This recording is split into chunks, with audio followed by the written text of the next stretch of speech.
हेरी माई आज शुभ मंगल गावो, हेरी माई आज शुभ मंगल गावो, हेरी माई आज शुभ मंगल गावो, चौक पुरावो मृदंग बजावो, गावो बजावो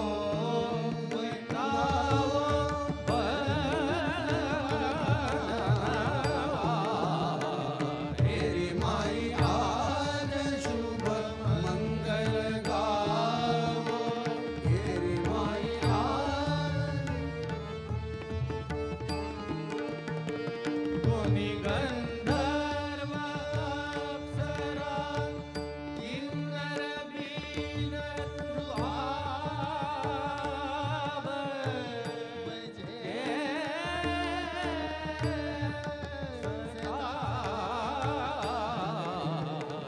हेरी माई आज शुभ मंगल गावो, हेरी माई आज, हेरी माई आज, हेरी माई आज.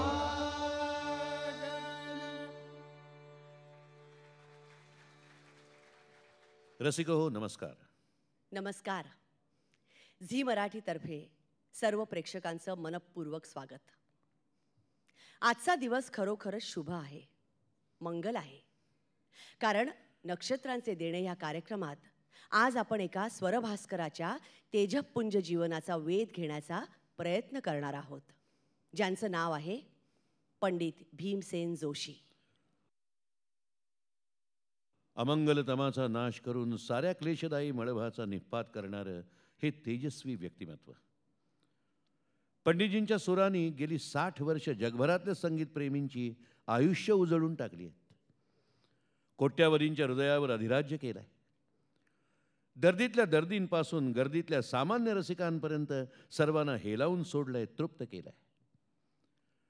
खरं तर भीमसेनजींची सांगीतिक प्रतिभा अशा उंचीची आहे की आम्हा सर्वांचे शब्द आणि सूर थिटे पडावेत.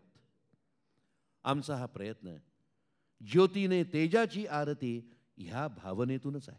पंडित भीमसेन जोशी हे एक असं व्यक्तिमत्व आहे जे युगायुगातून एकदाच अवतरतं आणि सारं विश्व व्यापून जातं. आपणा सर्वांचं हे भाग्य की आपण ह्या काळात जन्माला आलो आणि याची देही याची डोळा या स्वरभास्कराचं दर्शन घेऊ शकलो. या स्वरसूर्याच्या उदयापासूनचं सारं आयुष्यच धगधगतं आहे. भीमसेन नावाच्या या दैवताचं सारं जीवन अचाट, अफाट, अपूर्व आहे.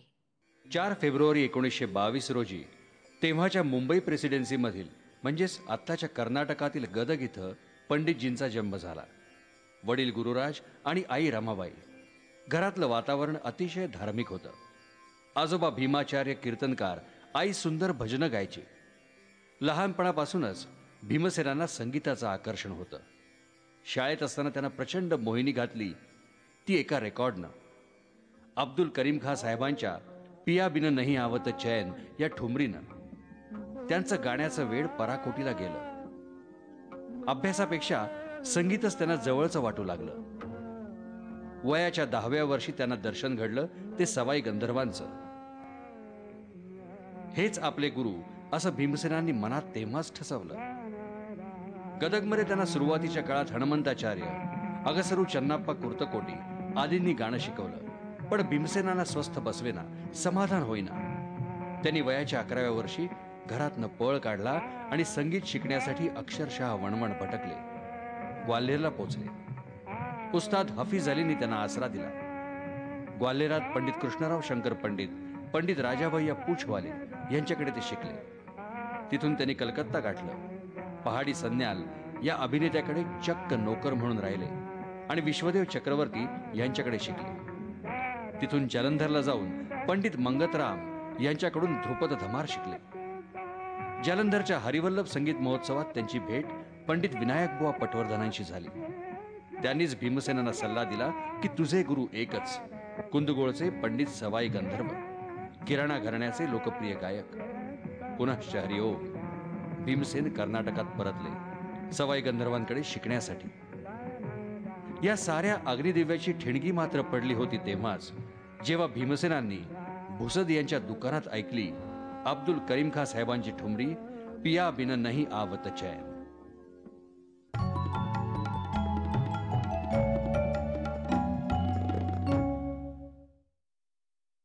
गुरुशिष्य परंपरेच्या पद्धतीनं बोलायचं तर अब्दुल करीम खां साहेब हे पंडितजींचे पितामह, तर खां साहेबांचे शिष्य सवाई गंधर्व हे पित्या समान. या साऱ्यांचं घराणं किराणा. हरियाणातील सोनीपत पानिपत म्हणजेच कुरुक्षेत्राजवळ किराणा हे गाव आहे. हे कर्णाचं गाव म्हणून अपभ्रंश होत नाव पडलं किराणा. अब्दुल करीम खां साहेब ह्या गावचे. त्यांनी रुजवलेल्या गायन परंपरेला ह्या गावाचं घराणं किराणा घराणं म्हणून संबोधलं जाऊ लागलं. खां साहेबांचे वडील चुलते सारेच संगीत क्षेत्रातील बुजुर्ग होते. खां साहेब किराण्याहून आधी बडोद्याला आणि नंतर महाराष्ट्रात आले आणि मग महाराष्ट्र हीच त्यांची कर्मभूमी झाली. 1910 साली त्यांनी पुण्यामध्ये आर्य संगीत विद्यालयाची स्थापना केली. 7-8 वर्षांनी ते मिरजेत स्थायिक झाले. तिथे त्यांनी सवाई गंधर्व, रोशनारा बेगम, सुरेश बाबू माने, बाळकृष्ण बुवा कपिलेश्वरी यांच्यासारखे गायक आणि बळवंतराव रुकडीकर, शमसुद्दी खां साहेब यांच्यासारखे वादक शिष्य तयार केले. किराणा घराण्याची खासियत म्हणजे शुद्ध कल्याण राग. पंडितजींनी जलंधरच्या हरवल्लभ संगीत मेळ्यात असा काही शुद्ध कल्याण सादर केला होता की आमिर खां साहेब आणि बडे गुलाम अली खां साहेब उद्गारले, ऐसा शुद्ध कल्याण हमने सुना ही नहीं. अब्दुल करीम खां साहेबांची अफाट गाजलेली आणि पंडितजींची अत्यंत आवडती शुद्ध कल्याण मधली बंदिश मौंदर बाजे. मोंदर बाजो रे बाजो रे, मोंदर बाजो रे बाजो रे, और दने मोंदर बाजो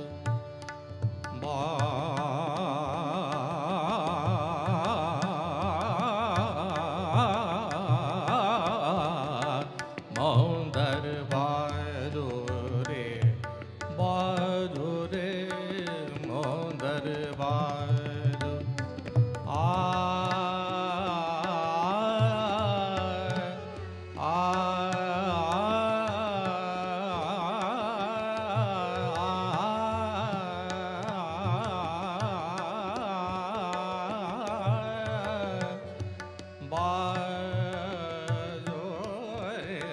मोंदर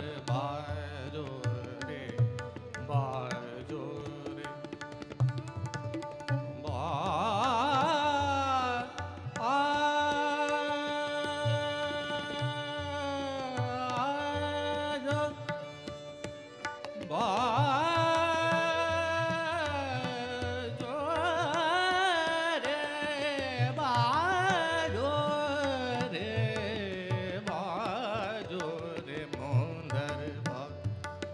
बाजो रे मोंदर बाजो, मोंदर बाजो.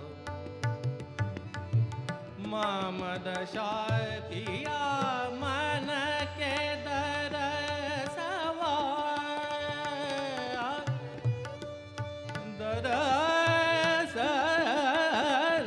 दरसवा मामद शाह पिया मन के दरसवा, सदा रंग गर काजो रे काजो रे, मोंदर बाजो.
पंडितजींचे गुरु सवाई गंधर्व यांचं खरं नाव रामचंद्र गणेश संशी. सवाई गंधर्वांचं व्यक्तिमत्व अत्यंत देखणं, दृष्ट लागावी असं होतं. पेहरावही अतिशय डौलदार असायचा. खां साहेबांकडून शिक्षण घेतल्यानंतर त्यांनी संगीत नाटकात प्रवेश केला, तो नाट्यकला प्रवर्तक मंडळीत. तो काळ म्हणजे मराठी संगीत रंगभूमीचं सुवर्णयुग होतं. बालगंधर्वांच्या नायिकांनी मराठी रसिकजनांना वेड लावलं होतं. सवाई गंधर्वांनी देखील पदार्पणातच संगीत रंगभूमी गाजवून सोडली. त्यांनी देखील संगीत सौभद्र, संत सखू, मानपमान अशा नाटकात भूमिका केल्या, ज्या रसिकांनी डोक्यावर घेतल्या. संगीत सौभद्रमधली सुभद्रा त्यांनी अशी काही लाजवाब साकारली की त्या काळचे रसिकाग्रणे दादासाहेब खापर्डे उद्गारले, अरे हा तर सवाई गंधर्व. आपल्या गुरुजींची, सवाई गंधर्वांची ही अत्यंत लोकप्रिय बंदिश पंडितजींच्या खास आवडीची.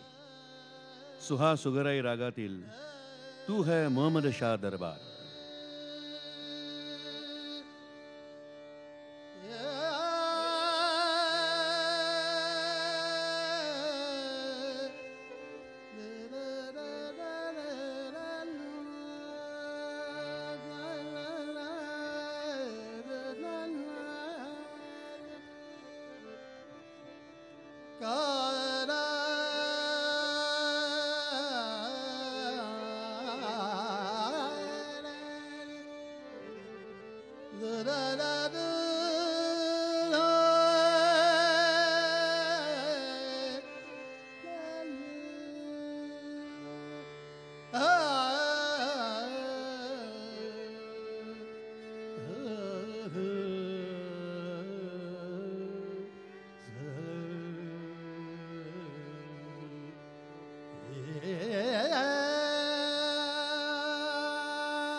Ah